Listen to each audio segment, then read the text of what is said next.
Seja bem-vindo de volta ao módulo 5, Comportamento, Personalidade e Formação de Hábitos. Hoje veremos a unidade 5, que tem como tema Interface com o DSM, sem diagnóstico médico. Ponto número 1. Classificação dos transtornos. A classificação dos transtornos mentais é um aspecto fundamental para a compreensão científica e clínica da saúde mental.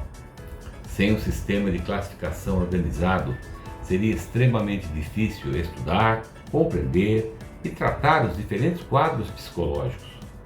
Por isso, ao longo da história da psiquiatria e da psicologia clínica, foram desenvolvidos sistemas que organizam e descrevem os transtornos mentais de forma estruturada. O principal sistema utilizado internacionalmente para essa classificação é o DSM. DSM é a sigla para Manual Diagnóstico e Estatístico de Transtornos Mentais. Esse manual é elaborado pela Associação Psiquiátrica Americana e passa por revisões periódicas com base em pesquisas científicas atualizadas.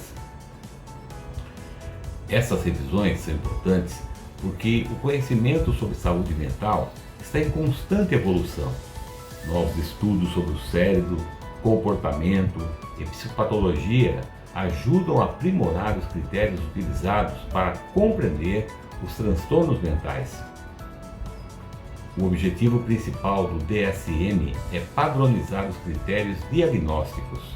Isso significa que profissionais de diferentes lugares do mundo podem utilizar uma mesma linguagem técnica para descrever e compreender os transtornos.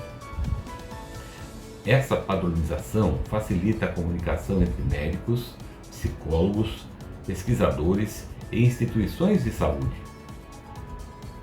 Quando todos utilizam os mesmos critérios e conceitos, torna-se possível comparar pesquisas, desenvolver tratamentos e acompanhar a evolução dos pacientes com maior precisão. O DSM organiza os transtornos mentais em categorias diagnósticas. Essas categorias são baseadas principalmente em padrões de sintomas observáveis e critérios clínicos específicos. Cada transtorno descrito no manual possui um conjunto de critérios que precisam ser avaliados.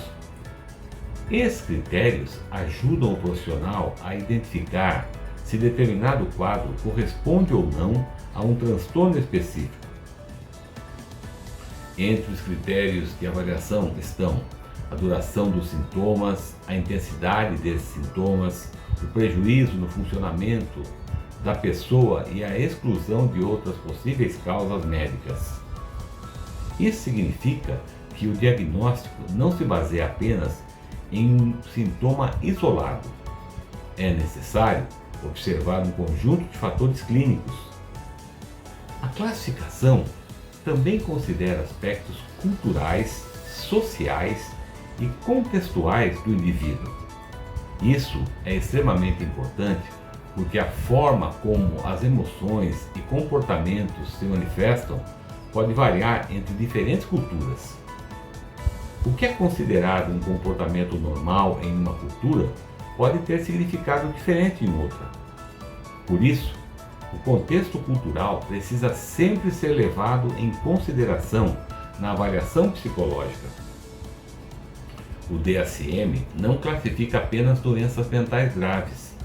Ele também descreve condições relacionadas ao comportamento, ao desenvolvimento humano e à personalidade. Entre as principais características de transtornos descritas no manual estão transtornos de ansiedade, transtornos de humor, transtornos de personalidade e transtornos do neurodesenvolvimento. Existem também categorias específicas para transtornos relacionados ao uso de substâncias, transtornos alimentar e transtornos relacionados ao estresse. Além do DSM, existe outro sistema internacional amplamente utilizado. Esse sistema é chamado de CID. CID significa Classificação Internacional de Doenças. A CID é elaborada pela Organização Mundial da Saúde. Ela é utilizada em diversos países para padronizar diagnósticos médicos, incluindo transtornos mentais. Embora DSM e CID possuam algumas diferenças de organização, ambos têm objetivos semelhantes. Eles buscam padronizar a classificação das condições de saúde. A utilização desses manuais permite maior precisão na identificação dos transtornos. Isso também facilita o planejamento de tratamentos adequados. No entanto, é importante compreender um ponto fundamental. O diagnóstico não define a totalidade de uma pessoa. O diagnóstico representa apenas uma forma de organizar sintomas e orientar intervenções terapêuticas. Ele não resume a identidade, o valor ou a complexidade do ser humano.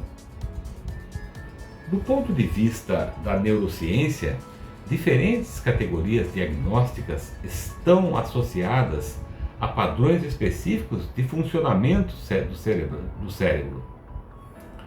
Por exemplo, transtornos de ansiedade estão frequentemente relacionados à hiperatividade da amígdala. Essa região do cérebro está ligada à percepção de ameaça e às respostas emocionais intensas. Já a depressão envolve alterações em áreas como o córtex pré-frontal e os circuitos de recompensa do cérebro. Essas alterações influenciam o humor, a motivação e a regulação emocional. Os transtornos de personalidade também apresentam bases neurobiológicas. Eles envolvem padrões persistentes de funcionamento emocional e comportamental. Esses padrões são influenciados tanto por circuitos cerebrais quanto por experiências de vida. A classificação dos transtornos permite identificar padrões comuns entre pessoas que apresentam sintomas semelhantes. Isso é extremamente útil para a pesquisa científica. Quando pesquisadores conseguem identificar padrões, torna-se possível desenvolver tratamentos mais eficazes. Esses tratamentos passam a ser baseados em evidências científicas. No entanto, é importante lembrar que o DSM não explica a causa dos transtornos. Ele descreve critérios diagnósticos, mas não define exatamente por que esses transtornos surgem. Por isso, muitos profissionais utilizam também o chamado modelo biopsicossocial.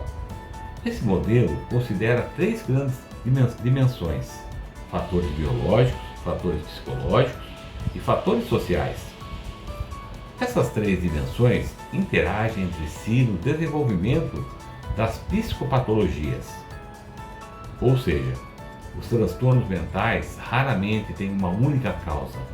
Eles resultam da combinação de múltiplos fatores. No contexto educacional, como no Instituto Neuromaster, o DSM é utilizado principalmente como referência conceitual. Isso significa que ele serve como base teórica para compreender os transtornos mentais.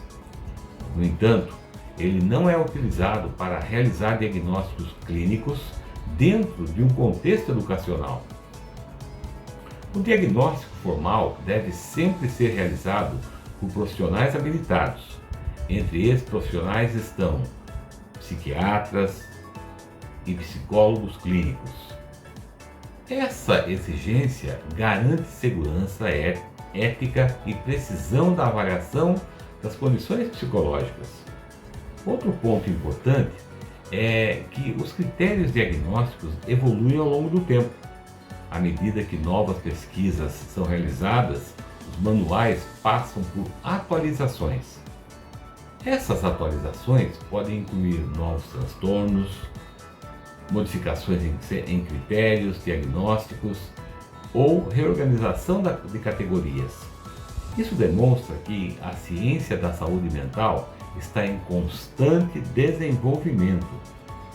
O conhecimento sobre o cérebro e o comportamento humano continua avançando. Além disso, a classificação dos transtornos também ajuda a reduzir o estigma relacionado à saúde mental.